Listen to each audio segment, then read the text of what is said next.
மனிதன் எவ்வளவு பொன்னை தங்கத்தை வைத்திருந்தாலும் எந்த பயனும் இல்லை. ஆனால் வேலா ராமமூர்த்தி அவர்கள் மண்ணின் மகிமையை சொல்வது மட்டுமல்ல, மண்ணின் மனசாட்சியாக வாழ்ந்து வருபவர்.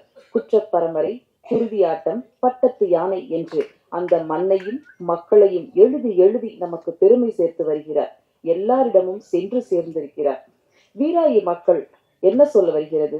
ஐயா வேலா ராமமூர்த்தி அவர்கள் மூத்த மகனாக படத்தில் வாழ்ந்திருக்கிறார்.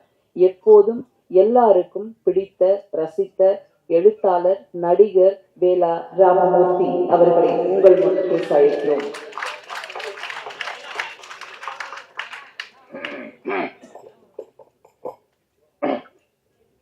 பயமா இருக்கு.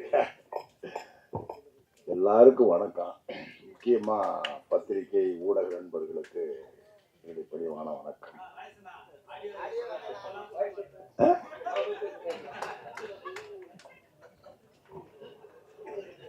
இந்த மேடைய எனக்கு மிக நெருக்கமான, மனசுக்கு பிடிச்ச மிக நெருக்கமான இயக்குநர்கள்லாம் நிறைஞ்சிருக்கிறீங்க. எத்த இசை வெளியீட்டு உள்ளவர்கள் இத்தனை இயக்குநர்கள் இப்படிப்பட்ட ஆட்கள் உட்கார்றது அறிவு. ஒருத்தர் 2 பேர் முக்கியமான ஆள் இருப்பாங்க, அப்புறம் ஒரு 2-3 பேர் இருப்பாங்க, இப்படி இருப்பாங்க. ஆனால் எனக்கு மனசுக்கு பிடிச்ச அத்தனை பேர் வரிசை எடுத்துக்கீங்க. ரொம்ப அடிக்கடி எனக்கு என்னுடைய பழக்கம் என்னன்னா, நான் அந்த போனை போட்டுக்கிட்டு ஹீரோக்கள்கிட்ட என்னை இயக்கிய டைரக்டர்கிட்ட கூட நம்பர் வாங்கிக்கிறது இல்லை, தொடர்புல இருக்க மாட்டேன். என்னை முதலாக கொண்டு போய் சினிமாவில் இழுத்து விட்டவர்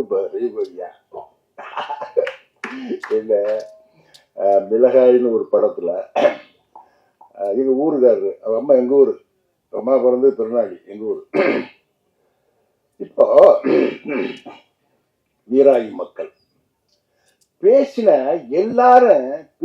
எல்லாரும் இந்த படம் வாழ்வியலை சொல்லுது, உறவு முறையை சொல்லுது, அந்த குடும்ப விஷயங்களை சொல்லுதுன்னு ஒவ்வொருத்தரும் பேச பேச பேச பேச ஒரு இயக்குனர் இந்த படத்தை இயக்குனர் என்ன பண்ணிருக்கணும், கேட்க அப்படி கம்பீரம் பண்றது, அப்படி சந்தோஷம் பண்றது இல்லையா? இந்த நாகராஜ் மூஞ்சியில இல்ல சந்தோஷம் இருந்த யாரா பாத்தீங்களா? சிரிக்கவே இல்லை. ஒவ்வொருத்தரும் பேச பேச மரியா பேசுறது இருந்து, பேரரசு வரிசையா, சங்கையா பேசுறது, கோவில் வரிசை பேசுறதெல்லாம் இப்படி அழுகிறாரு. கண்டிருந்தே வரல, பொங்குது வரல. ஏன்னா அவரு அந்த புதுக்கோட்டைக்காரரு அந்த அறந்தாங்கி அந்த மக்களையும் மண்ணையும் எல்லாரும் சொல்லுவான், எழுத்தாளர்கள்லாம் சொல்லுவான், மண்ணையும் மக்களையும் அப்படியே பெசஞ்சு நான் கொடுத்துருக்கிறேன், எழுதியிருக்கிறேன்னு சொல்லுவோம், எல்லாரும் சொல்லுவான். ஆனால் அதாவது இந்த புற விஷயங்களை எழுதி போடுற எழுத்தாளர் நிறைய இருக்கான். இந்த உள்ளுக்குள்ள இருக்கிற சின்ன சின்ன அந்த உணர்வுகள் இருக்கு பார்த்தீங்களா, ஆத்தாளுக்கும் பிள்ளைக்கும் உள்ளது, இல்ல அண்ணனுக்கும் தங்கச்சிக்கும் உள்ளது, அண்ணனுக்கும் தம்பிக்கும் உள்ளது. இந்த உறவுகள் நுட்பமா பிடிச்சு கொண்டு போய் இந்த ஆள் படம் பண்ணிருக்காங்க. அதாவது இவர் எழுதி கொடுக்குற வசனங்களெல்லாம், டயலாக்லாம் பேசிட்டு நானு, தீபாக்கா, பாண்டியக்கா எல்லாரும் நாங்க பேசுறவங்க அழுவான். இவர் அந்த டயலாக் சிரிச்சுக்கிட்டே கொடுக்குறாரு. இவர் சிரிச்சுக்கிட்டே கொடுக்குற அந்த டயலாக் எல்லாம் நாங்க பேசுற போதெல்லாம், நடிக்கிற போதெல்லாம் அழுவோம். என்ன இப்படி உண்மையிலேயே இன்னொன்னு, தமிழ் இன்னைக்கு இருக்கிற தமிழ் சினிமாவில் ஆளை பாருங்க, 2வது படம் பண்ணி அடையாளம் தெரியாம நிக்கிறாரு. என்ன இவர் ஒரு மிகப்பெரிய கதை சொல்லி இன்னொன்னு, இவரை மாதிரி வாழ்ந்த வாழ்க்கையை மொழிக்குள்ள கொண்டு வசங்களுக்குள்ள கொண்டு பாத்திரங்களை ஆக்கி காட்சியாக்குறதுல பெரிய வல்லவன். இந்த படத்துல நடிக்கிற போது வீராயி நாத்தாளுக்கு நான் தலைப்பில்லை. இந்த படத்துல எனக்கு என்னுடைய சினிமா கேரியர்ல இது ஒரு முக்கியமான படமா அமையும். அப்படி எனக்கு சொல்ற போதெல்லாம் சாதாரணமா சொன்னாரு. போய் நான் அந்த படத்துல நடிச்சு முடிச்சுட்டு வெளியே வர இது ஒரு தமிழ் படமா நினைக்கலங்க. தமிழ் படத்துல நடிச்ச ஃபீலே எனக்கு இல்லை.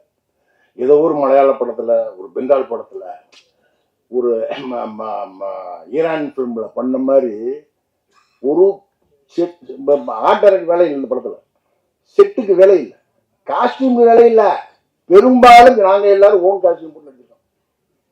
ஆமா, அந்த வீடுகளும் திண்ணைகளும் கூரைகளும் உடஞ்ச ஏணி படிகளும் தெருக்களும் அந்த வெள்ளத்துல போறப்ப அந்த குலசேகரமங்கல் தங்க தான் போயிருக்கிறேன். அந்த ஏரியாவில் வீரசிகாமணி அந்த ஏரியாவில் இப்போ நான் ஷூட் போனது. எந்த இடத்துலையும் ஒரு அழகான கட்டடத்தை, புது கட்டடத்தை, அவரு நம்ம வீராய் மகன் பெரியாளு ஒரு பெரிய ஒரு சுமாரான வீட்டை காட்டும் நினைக்கிறவர். அந்த ஓட்ட வீடு, அந்த ஓட்டத்தின் என்ன அப்படி நாங்க எங்களுக்கு யாருக்குமே நடிக்க தோணல. அதுலயும் தீபாக்காவும் பாண்டியக்காவும் பண்ணியிருக்காங்க பாருங்க. பாண்டிய காலம் பாத்தீங்கன்னா எனக்கு உங்க வயசு என்ன கேட்கக்கூடாதா? ரைட்டு. என்னைய விட அவங்க குறைஞ்சது 15 வயசு இளமையா இருப்பார் நினைக்கிறேன். கவிதாரோட சொன்னாங்க 70 வயசில் ஆரோக்கியமா எப்படி இருக்கு வேற. எனக்கு 72 வயசு, 73 வயசு எனக்கு. இல்ல என்னைய விட அவங்க 15 வயசு கம்மியா தான் இருப்பாங்க நினைக்கிறேன். எனக்கு ஆத்தாவை நடிக்கிறாங்க. பார்த்தா அந்த படத்துல என்ன இந்த கிராமிய படங்கள், தமிழ்ல வர்ற கிராமிய படங்கள், குறிப்பா தென் மாவட்ட படங்கள், அது குறிப்பா அந்த தேனி உசிலம்பட்டிக்கு போயிச்சாங்க. நடிக்கிற பொம்பளையெல்லாம் ஒரு இழுப்பாங்க டயலாக்ல. ஒரு எழுத்து பேசணும்னு ஒரு கண்டிஷன் வச்சிருக்காங்க. ஆனா இந்த படத்துல இந்த படம் ஒரு மதுரையவோ, தூத்துக்குடியவோ, உசிலம்பட்டியவோ, புதுக்கோட்டையவோ ஒரு லேண்ட்மார்க் பண்ணல.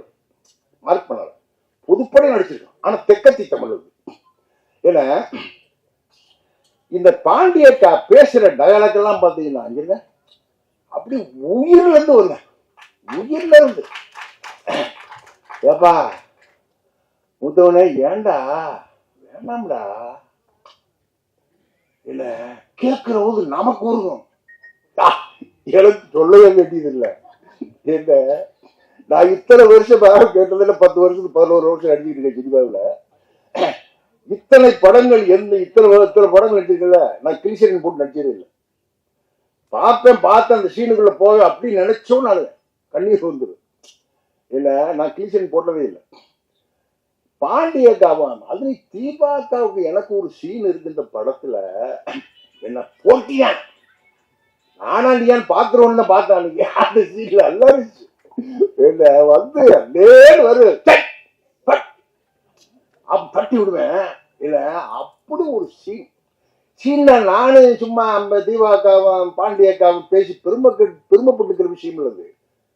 நாராஜ் என்ன அப்படி ஒரு அற்புதமான ஒரு கதைக்காரன், வசனகர்த்தா, வாழ்க்கைய தெரிஞ்சவன், வாழ்க்கைய எழுத்துல கொண்டு காட்சிப்படுத்தி படமாக்கணும். அப்படி ஒரு பெரிய வாய்ப்பை நாகராஜ் பண்ணியிருக்காரு. இது உண்மையிலேயே இது இன்னொரு தமிழ்ல வந்த மாயாண்டி குடும்பத்தார் போல் ஒரு சில படங்களில் வீராயி மக்கள் உறுதியா இருக்கும். தமிழ்ல வந்த கிராமிய வாழ்க்கையை சொன்ன நல்ல படங்களில் நிச்சயமா வீராயி மக்கள் ஒரு படமா இருக்கும். அப்படி இது பங்கெடுத்துக்கிட்ட அத்தனை நடிகர் நடிகைகளுக்கும் எல்லாருக்கும் ஆர்டிஸ்டுகளுக்கு எல்லாம் அப்படி ஒரு வாய்ப்பை கொடுத்து, இன்னொன்னு அவர் ஒரு இயக்குனராக நடக்க மாட்டாரு. என்னமோ கூட பிறந்த தம்பி மாதிரி இல்ல பெரிய வசதிகளையும் யாருங்க. இன்னொன்னு நான் சொல்ல மறந்துட்டேன். எனக்கு தம்பியா மாரிமுத்து நடிச்சிருக்காரு.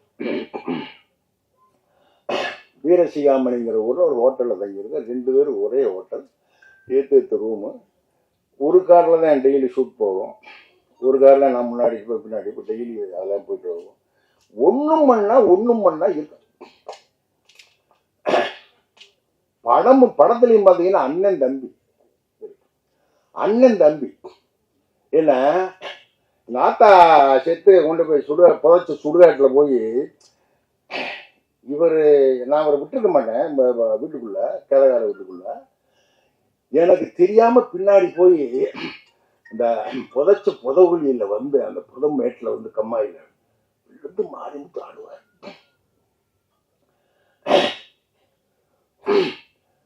நானு உண்மையிலேயே மாரிமுத்து அவன் ஒரு நையாண்டி அப்படி அடிச்சு போறவரு அழுகுறாரு. நான் அப்படி பின்னாடி சீன் படி ஒரு 10 அடி தூரத்துல இருந்து அப்படியே மாரிமுத்து பாத்துக்கிட்டு இருக்கேன். தம்பி நம்ம அவனை சேர்க்கல, இருந்தாலும் தாய் பாசத்துல அழுகுறானே. இன்னொன்னு, நான் என் வீட்டுல மூத்தாரு, நான் அண்ணன் தம்பி 4 பேர்ல நான் தான் மூத்தாரு. எவ்வளவோ விஷயங்களை கடந்து வந்தார். இல்ல, அப்படி ஒரு கிராம வாழ்க்கையை தான் அதான் நான் எழுதிக்கிட்டே இருக்கேன். என்னுடைய கதைகள் எல்லாம் எத்தனை நாடு, எத்தனை தேசம், எத்தனை ராணுவத்துல இருந்து இந்தியா முழுக்க சுத்தினவன், உலக நாடுகள் முழுக்க போயிருக்கேன். ஒரு கதையை கூட பெருநாளி பெரிய அதோடு தாங்கணும் பூரா அந்த மக்களை வச்சாரு. ஏன்னா அப்படி மாரிமுத்து அழுதுகிட்டு இருக்காரு. அப்படி தூக்கு 2 பேரும் அழுவோம். இந்த மாரிமுத்து நானு நடிச்சுட்டு செப்டம்பர் 4ஆம் தேதி, செப்டம்பர் 5ஆம் தேதி நான் முடிச்சுட்டு காரைக்குடி ஷூட் போறேன். நேரம் நான் அங்கே வீரசியம். மறுநாள் 5ஆம் தேதி 6ஆம் தேதி முடிச்சுட்டு மாரிமுத்து சென்னை வர்றாரு. நான் காரைக்குடியில கொத்தமங்கலத்துல ஒரு ட்ராலி ஷாட்டு, அந்த பெரிய பங்களாவில் உட்காந்துருக்கேன். நம்ம ட்ராலியை போட்டுருக்காங்க. ஒரு 10 இருக்கும். என் அசிஸ்டன்ட் கூட அச்சா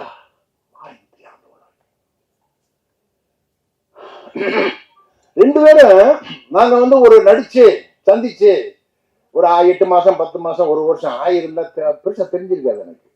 நேத்து முந்தா நாள் ஒண்ணு மண்ணா இருந்துட்டு இப்ப ஒன்னா பரோட்டா கடையில வைத்துன்னு, ஒன்னா டீ குடிச்சிட்டு, ஒன்னா கொட்டை மொச்சப்பயிட்ட வைத்துன்னு விட்டு, இல்ல இங்கேயும் ஒண்ணு மண்ணா அண்ணன் தம்பின்னு அழுது தவிச்சு நடிச்சுட்டு போய் 2ஆவது நாள் 8ஆம் தேதி இறந்தவனாரு.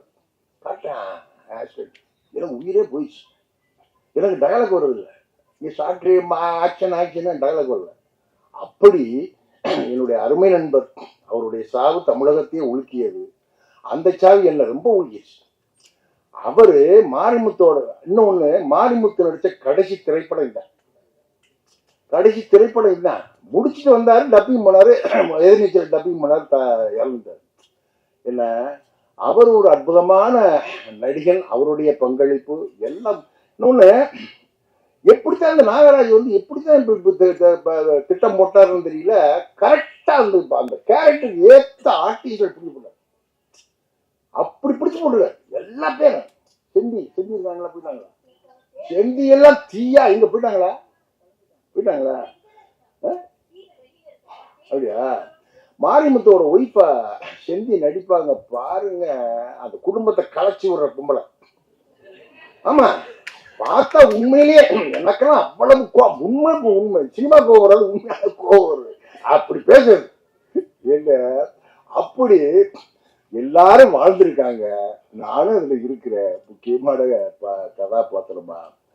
அப்புறம் நம்ம ப்ரொடியூசரு, இந்த படத்தின் ஹீரோ சுரேஷ் நந்தா. கோயம்புத்தூர்காரு. அவர் மூஞ்சியை பாருங்க, கோயம்புத்தூர்கார மாதிரி இருக்காரு, எங்க ராமநாதர் மாதிரி இருக்காரு. அப்படியே எங்க முதுகுளத்தூர் கம்பளிக்காரர் மாதிரி இருக்காரு மூஞ்சி. நம்ம நாட்டு மூஞ்சி, நம்ம ஊருக்கு ஏத்த அந்த ஃபேஸ். என்ன, அவர் இந்த ட்ரெய்லர்ல பார்த்துருப்பேன், காதலிச்சுக்கிட்டு தர்றாருல ஒரு சாங்ல. இந்த காதல் தான் நாங்கெல்லாம் காதலிச்சோம், கிராமத்து காதல் அதானே.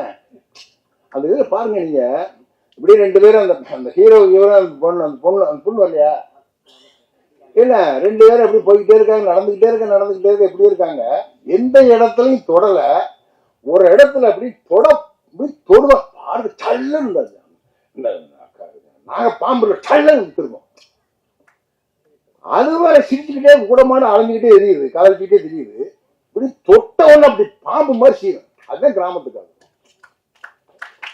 இல்ல, இத எப்படி நாரா செஞ்சிருக்காரு பத்தியா? இத எப்படி பண்ணிருக்காரு பத்தியா சுரேஷ்? அவருக்கு மிகப்பெரிய எதிர்காலம் இருக்கு. எல்லாவற்றிற்கும் மேலாக உங்கள்கிட்ட தான் இருக்கு இப்படிப்பட்ட படங்களை. என்ன, இது மாதிரி ஆர்டிஸ்டுகளை, இயக்குனரை என்ன நீங்க தான் கொண்டு போய் மக்கள் மத்தியில கொண்டு போய் பெரிய வெற்றியை பெற்றுத்தரணும். இந்த விழாவுக்கு நான் ஆக்சுவலா மறந்துட்டேன், மதுரையில இருந்தேன். வேற ஒரு என் பேத்தி கல்யாண வேலையில் போயிட்டு இருக்கு, அதுக்காக அலைஞ்சிக்கிட்டே தெரிஞ்சவன். 18, 17, 19, 20 ஞாபகம் இல்லை எனக்கு. காலையில தான் போன ஒரு ஐயா அப்படின்னு. அப்ப அப்புறம் நம்ம 4 மணி பிள்ளைகிட்ட பிடிச்சி ஓடியாந்தேன் நான். ஏன்னா மிகப்பெரிய சந்தோஷம். இந்த படம், இந்த சந்தோஷம் வந்து இந்த படம் பெற வெற்றியில வந்து இருக்கணும்.